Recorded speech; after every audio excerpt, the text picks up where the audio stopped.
வணக்கம் and welcome to kitchen lovers. இன்றைக்கி நம்ம கிச்சனில் ஈஸியாக செய்யக்கூடிய ஒரு ஸ்வீட்டான ஸ்பைரல் பிஸ்கெட் ரெசிபி தாங்க பார்க்க போகிறோம். வீட்டில் இருக்கிற பொருட்களை வச்சு இந்த பிஸ்கெட்டை ரொம்ப ஈஸியாக செஞ்சிடலாம். நல்ல டேஸ்ட்டாக மொறுன்னு இருக்கும். இந்த ரெசிபியை எப்படி செய்கிறதுன்னு பார்க்குறதுக்கு முன்னாடி நீங்கள் இன்னும் நம்ம கிச்சன் லவர்ஸ் சேனலை சப்ஸ்கிரைப் பண்ணலைன்னா கண்டிப்பாக சப்ஸ்கிரைப் பண்ணிக்கோங்க. நீங்கள் பண்ணுற ஒவ்வொரு சப்ஸ்கிரிப்ஷனும் எனக்கு ஒரு மோட்டிவேஷனாக இருக்கும். வாங்க இப்போ ப்ரிப்ரேஷனை பார்ப்போம். ஒரு மிக்சிங் பவுலில் 1 கப் அளவு மைதா மாவு சேர்த்துருக்கேன். கூடவே தேவையான அளவு உப்பு, 1/2 கப் அளவு பவுடர் பண்ண ஜீனி, 1/4 ஸ்பூன் சமையல் சோடா. நம்ம சோடா சேர்க்குறதால பிஸ்கெட் வந்து நல்லா மொறுன்னு வரும்.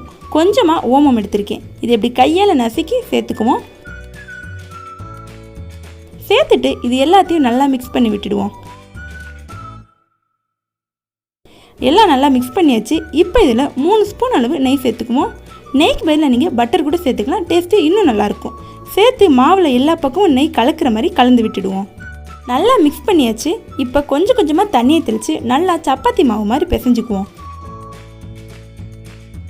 தண்ணி சேர்த்ததும் சுகர் வந்து மெல்ட் ஆக ஆரம்பிக்கும். ஸோ கொஞ்சம் கொஞ்சமாக தண்ணியை தெளித்து பிசைஞ்சுக்குவோம். சப்போஸ் உங்களுக்கு தண்ணி அதிகமாகி பிசுன்னு ஆகிடுச்சுன்னா கொஞ்சமாக மைதா மாவு சேர்த்து பிசைஞ்சுக்கோங்க. நல்லா பிசைஞ்சு ரெடி பண்ணியாச்சு. இப்போ இதை மூடி வச்சு 15லேருந்து 20 நிமிஷத்துக்கு ஊற வச்சுக்குவோம். 20 நிமிஷம் ஆச்சு. மாவு ரெடி ஆயிடுச்சு. இப்போ இந்த மாவுலேருந்து கொஞ்சமாக மாவை எடுத்துக்குவோம். எடுத்து இப்படி உருட்டிக்கலாம். இந்த மாதிரி நீல வாக்கில் உருட்டி ஒரு ஃபோக் எடுத்து அதோட பேக் சைடில் இப்படி மாவை வச்சு நல்லா ப்ரெஸ் பண்ணி இந்த மாதிரி ஸ்ப்ரெட் பண்ணிக்குவோம். நல்லா அழுத்தி விட்டாச்சு. இப்போ இந்த மாதிரி பேக் சைட்லேருந்து முன்பக்கமாக உருட்டி எடுத்துக்கலாம். பாருங்கள், நல்லா சூப்பராக ஸ்பைரல் டிசைனில் ரெடி ஆயிடுச்சு. ரொம்ப ஈஸியாக செஞ்சிடலாம். லைட்டாக இந்த மாதிரி ப்ரெஸ் பண்ணிவிட்டு இப்படி உருட்டி எடுத்திங்கன்னா ஈஸியாக வந்துடும். இதே மாதிரி எல்லாமே உருட்டி ரெடி பண்ணிக்கலாம். Spiral ready. இப்போ இதை நம்ம ஃப்ரை பண்ணி எடுத்துடலாம். ஒரு கடாயில் பொரிக்க தேவையான அளவு எண்ணெயை சேர்த்து சூடு பண்ணிக்குவோம். ஆயில் சூடாகவும் ரெடி பண்ணி வச்ச ஸ்பைரலை ஆயிலில் சேர்த்துக்குவோம்.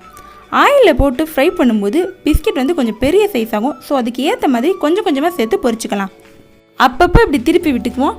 நல்லா ஃப்ரை ஆகி கலர் மாதிரி வரவும் நம்ம எடுத்துடலாம்.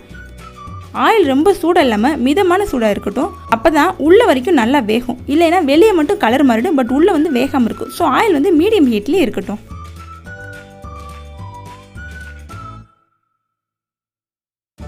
கோல்டன் கலராக வரவுமே எடுத்துருவோம். ஆறவும் கலர் இன்னும் கொஞ்சம் சேஞ்ச் ஆகும்.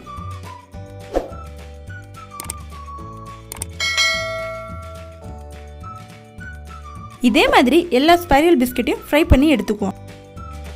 அவ்வளோதாங்க, ஸ்வீட்டான முறுன்னு கிறிஸ்பியான ஸ்பைரல் பிஸ்கெட் ரெடி. இந்த பிஸ்கெட் நல்லா ஸ்வீட்டாக இருக்கிறதால எல்லோருக்குமே ரொம்ப பிடிக்கும். அதுலேயும் குழந்தைகளுக்கு ரொம்பவே பிடிக்கும். ஈவினிங் டீ டைம் ஸ்நாக்ஸை ரொம்ப கம்மியான டைமில் ஈஸியாக செஞ்சிடலாம். இதை கண்டிப்பாக ட்ரை பண்ணி பார்த்துட்டு டேஸ்ட் எப்படி இருந்துச்சுன்னு கமெண்ட்டில் சொல்லுங்கள். இந்த மாதிரி சூப்பரான வீடியோஸ்லாம் நீங்கள் மிஸ் பண்ணாமல் பார்க்கணுன்னா நம்ம கிச்சன் லவர்ஸ் சேனலை சப்ஸ்கிரைப் பண்ணிவிட்டு அந்த பெல் ஐக்கானே ஆனில் வச்சுக்கோங்க.